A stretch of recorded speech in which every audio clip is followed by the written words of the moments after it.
Hey guys, Tom G here, aka Mustached, and I'm here to review the movie Klaus.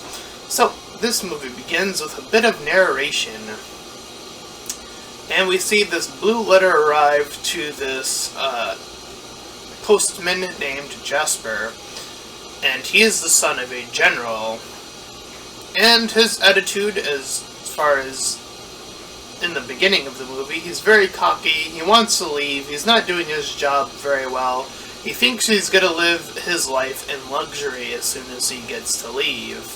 I've seen one other review mention how he's very much like Cusco from The Emperor's New Groove, and I can come to that agreement as well. Even a little bit in that design of his small, skinny frame, but more so in his attitude, very cocky, very arrogant. So he's not doing very good. So his dad brings him in and tells him that he's going to have one last chance to make things right. And it's told to us that it was his dad who even gave him the job he's doing right now, as a chance and opportunity just to have a job. I gotta tell you, if my dad was able to find a job for me, I would be beyond grateful in these times. But to be fair, this movie did take place way back when it was probably a little bit easier to get a job, technically speaking, but it was probably I should say most definitely paid a lot less, compensating for the money growth or whatever it's called. Anyway, Jasper's sent to a location called Smirnsburg, I think that's what it was called, which is, he shows the map of the world, or the area, and it shows he's getting sent all the way across. He's told that he needs to raise $6,000, I think it was, for his father not to kick him out and have him leave. So it shows a little montage, and I will say that montages appear pretty frequently in this movie. I think there's about 3 of them, or maybe even 4, I forget. It's in my notes. I wrote each one as it happened, so we'll get to them. The first being of Jasper freaking out, getting all angry and upset at his dad. He's like being all ironic, or I'm not sure ironic's the right word, but the voice he's using does not match what he's saying, and on purpose, obviously. Anyways, he finds a boatman, and from there, he has the boatman carry him over to this location. Meanwhile, as he gets to this location, he sees these little events happening, like these kids messing with this old man, these people that are stealing from each other, and in the center it seems to be relatively empty, so he's kind of wondering where everyone is. The boatman says that if he wants everyone to come out, that he should ring the bell, so he does so, only to find out that everyone comes out holding weapons and a war breaks out between these two families. They start, this old man and old woman start yelling at each other and arguing over things, as the town again is like going at it. After that, the town, like, he rings the bell a second time, and that stops the war, temporarily speaking, and they kind of laugh at getting a new postman. They think it's kind of ridiculous.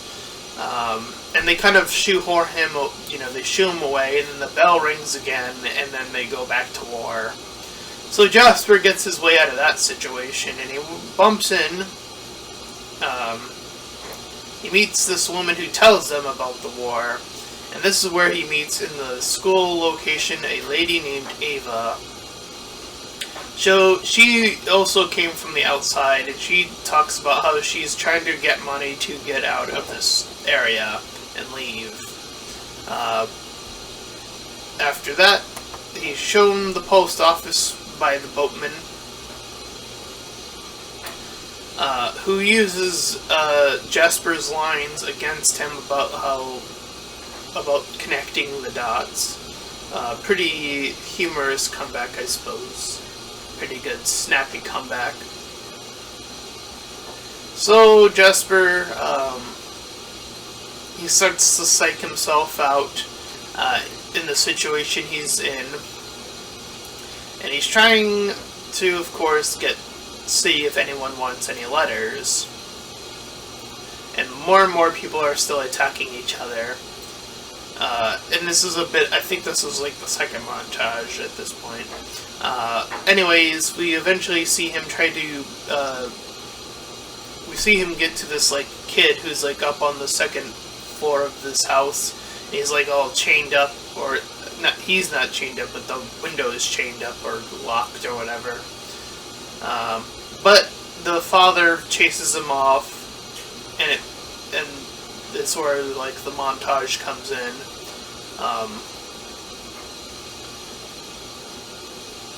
Jasper, seeing how the situation is pretty bad, he's mapping out every location he's been to, and he notices this pretty empty zone that seems to be far off away from the war zone.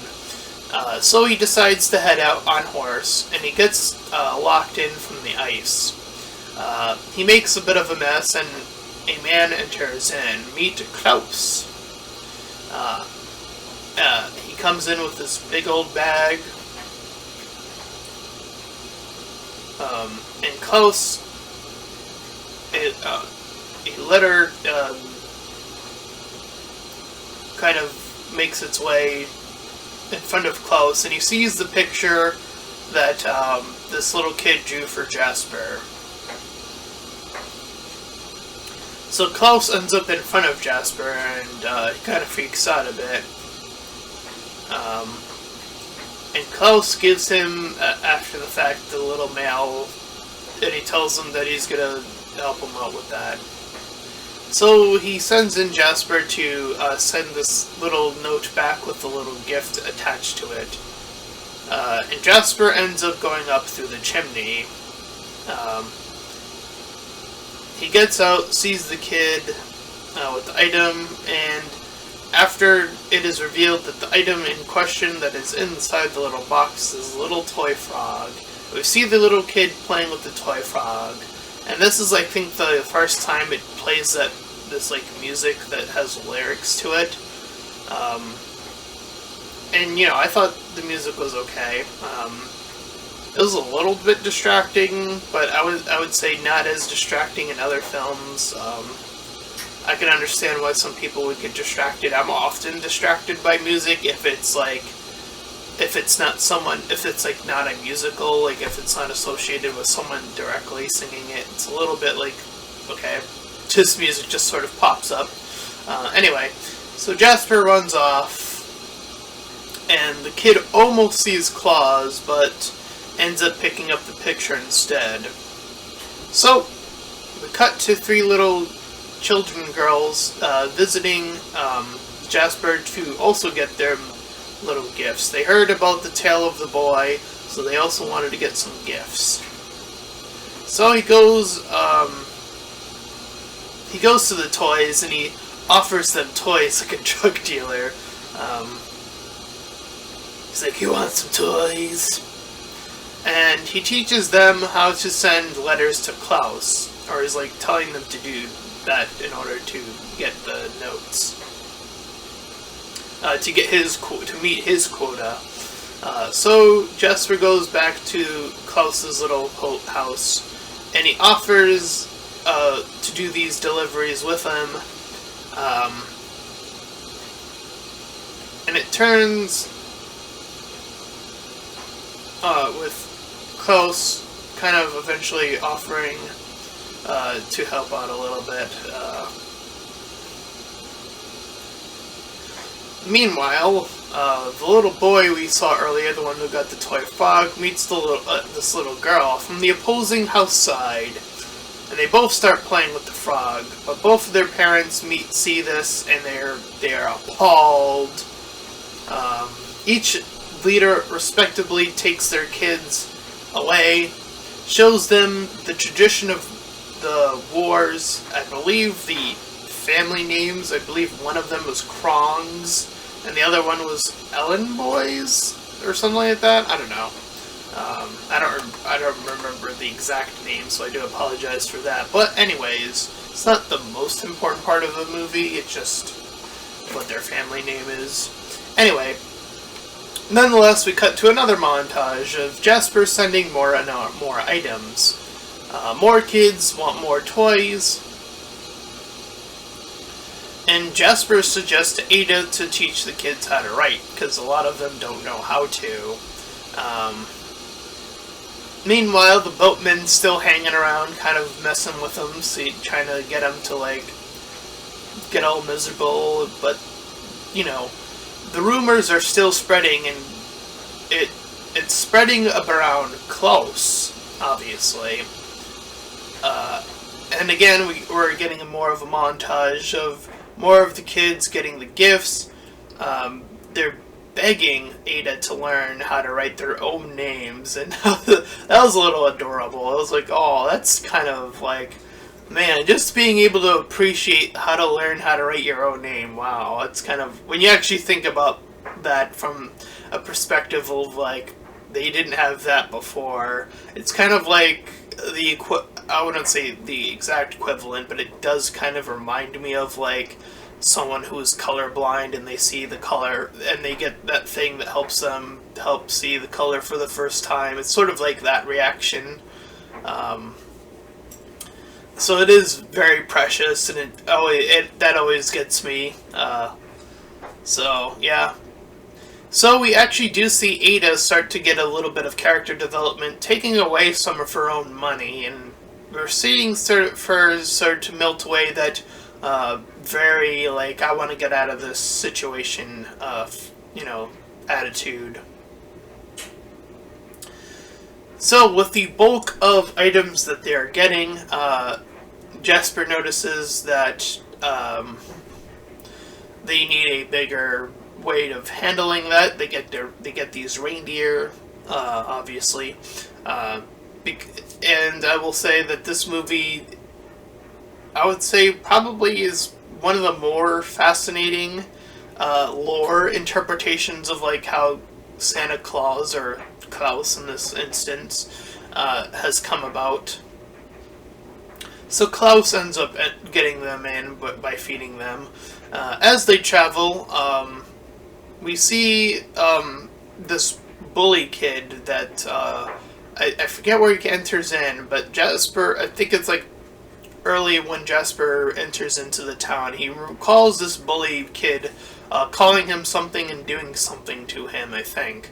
And in return, during one of the montages, Jasper handed the kid a coal. He saw the coal in this bag, and he decided to fill the bully kid's toy with coal. And when the bully kid tried to argue with him, Jasper invented the story of, if you are naughty, you will get coal. And the kids that were all there, because there were a lot of them, they were like, oh man, if we don't do good, oh no, we're gonna get coal, we should start to do good.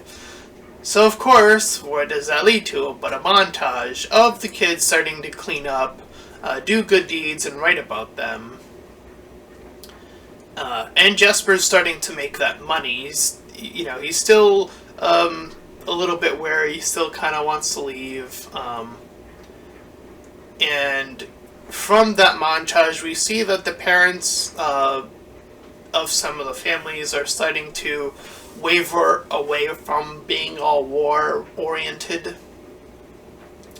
But the old family lady sees the postman, Jasper.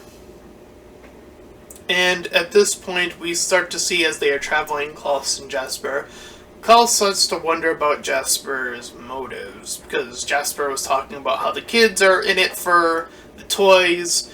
He kind of doesn't understand why the parents are starting to change too, but, he kind of doesn't answer the question when it's asked anyway. That's the sort of the point of the scene. So the two family leaders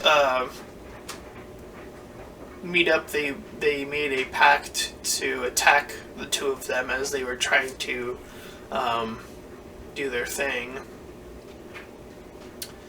And as this attack fails, they kind of end up going through this ramp. This ramp causes the reindeer to sort of, go up.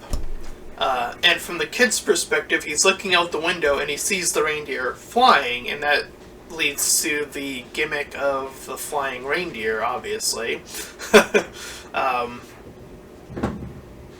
So, after they land, Klaus lets out his laughter, which is the big ho ho ho. He does that. And when Jesper returns home, he sees this girl, and I think there was another instance before this where we see this little girl. She speaks this other language, and I'm not sure which it is. I'll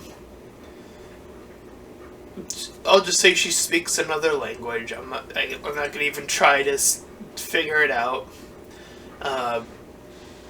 And she's talking about something, and Jasper always ends up talking to her specifically, telling her everything, because he just assumes that she doesn't understand him either.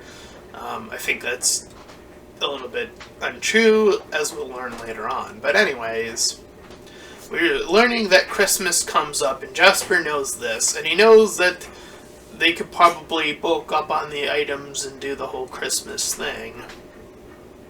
So the two clan leaders meet up again, and their forces on each side are greatly diminished. There's 10 on each side left, or I want to say 10. Well, there used to be the entire town wars. Now it's just 10 on each side by comparison to when the movie started. So, Klaus gets another one of these, what I called in my notes, a snow shift. This is what initially led him to looking at Jesper in the first place when he first arrived. Anyways, Jesper comes over, gets into the workshop, and Jesper wants Klaus to make more gifts, and Klaus sort of starts to talk about his wife and that sort of ceases. So Jesper leaves, and he talks more to the unnative girl. It says that she wasn't from the location, so I don't know her name either. So I'll just call her, again, the non-native girl, I guess. So Jesper brings her over to Ada, and she eventually learns to just write her own name, eventually. Hugging Jesper in the process of doing that.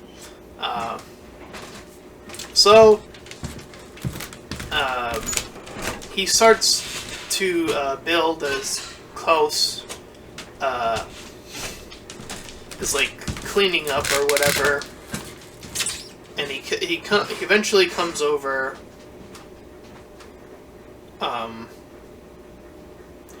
and he helps build Jesper the gift for the girl. He's eventually convinced to do so.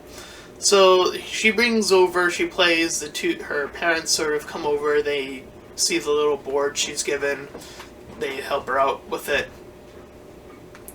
After the fact, Klaus finally opens up about his wife. We learn that she was unable to have children of her own, and then got sick and passed away. So he was given I want to say, just his most, depressing, oh man, just okay.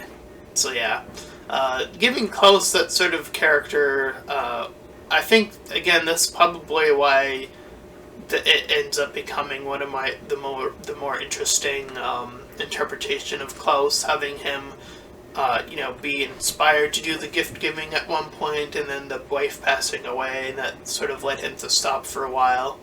And Jesper brought back that that gift So anyways, so Jasper still kind of wants to leave. He's thinking about these like really petty like items, and like he's starting to struggle a little bit with it now.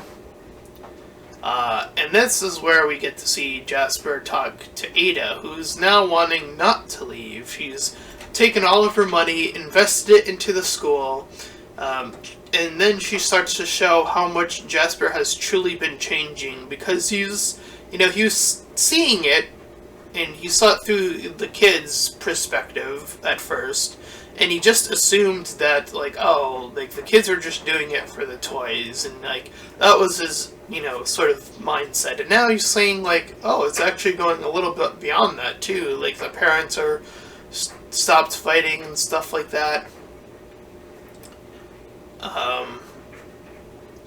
So, we cut to the little girl who speaks a native language, or native language, I'm not sure which one, moves her entire village of crew into Klaus's little area. So they just know. And Klaus has modded the sleigh that they have with both his name and Jasper's. And they also present Klaus with the shelf gift of their little, like, tribe, or whatever it's called. So Klaus gives an update about, like, what to do and the plans that they're gonna come up with, and all the while Jasper hears that, like, something's up, so he heads outside and he sees that his dad has come over to pick him up. And this was a plan made by the two rivals that came together. They were getting sick of not being able to fight. And this came from a Just Talk moment. And for those of you who don't know, I forgot where I put this in my notes, but I did, and I overlooked it. So this came from when I think this came from where Jasper was talking with Klaus about, like, motives, and how once they arrived back at his place, Jasper was about to talk about how he was getting ready to leave, but Klaus kept, interrupting, and this is I stole this reference from the former Let's Super Best Friends play, the Just Talk gimmick, of where, again, two characters talk, and they're about to say something important that would, like, save a lot of trouble or time, and then someone either interrupts or comes in. In this case, Klaus is talking and interrupting what Jasper is trying to say, which is the important thing about, like, how he's getting ready to leave at that point. So the two parents of each warring factor came to his post office. They saw the number he needed to get to, and then they proceeded to write a bunch of fake letters to get him to that number quicker, which is allowed the dad to come, and the dad and the two rivals reveal his true motives all along. And it's a double down on the Just Talk moment of, like, at this point in time, Jasper was, like, starting to rethink leaving, but both Klaus and Ada don't believe him, and the others just don't even understand him, I think. So Klaus leaves, again, not allowing Jasper to get those words in. So Jasper starts to head back to the boat, and the boatman mentions to the dad how he's never seen Jasper be so sad before, in terms of leaving before getting there.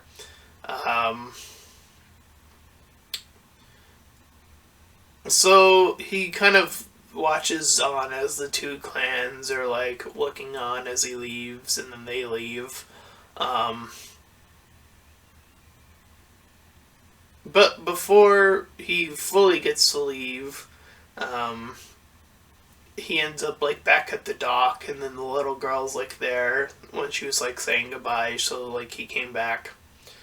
So Jasper goes back to Klaus, and all the while, Klaus is like trying not to listen, and he's like still wanting to send them the letters, so they head down for like the last run. All the while, the remaining family factors are like chasing these two big characters on each side. Like one of them saves the other, and then they instantly fall in love. They're heading down the hill, and the bag rips, and the gifts are like falling out. And Jasper brings up something Klaus mentioned earlier. Klaus said something earlier to this effect of like, one good act will lead to another. And Jasper brings that back to Klaus in this part of the movie. Anyway, Jasper learns that Ada and Klaus had faked out the family. Each of the gifts was like filled with like logs. And they brought out the real gifts after the fact, knowing that the families would attack from the kids. So, we cut to the wedding of the big lad and laddie getting married. Jasper and Ada end up as a couple. We cut to years passing, and we see that Klaus has faded, but after like the 12th year of like being there constantly, and Jasper and Ada are hanging out with her two kids in the town. It ends with him in the fireplace narrating once more, talking about how it's extremely bizarre, but like how in one time per year Klaus is able to return as, Santa Claus, assumably, obviously. Anyways, that was Klaus. And for the most part, yeah, it was really, really enjoyable. I was pretty surprised. I've, again, seen some reviews before the fact, and most reviewers talked about, like, how they have seen, like, the workups before this. I was out of the loop for this one again, like I was for Has Been Hotel. Like, I had no idea that this was being made. I feel like the last animation where I learned about it, like, a year beforehand was, like, that short called In a Heartbeat, with the two gay kids, that fell in love. Anyway, so yeah, pretty enjoyable story. I really like, again, what they did with Klaus here, more so than Jasper, I feel, giving him that backstory, giving him sort of a reason to, like, stop and then come back to it.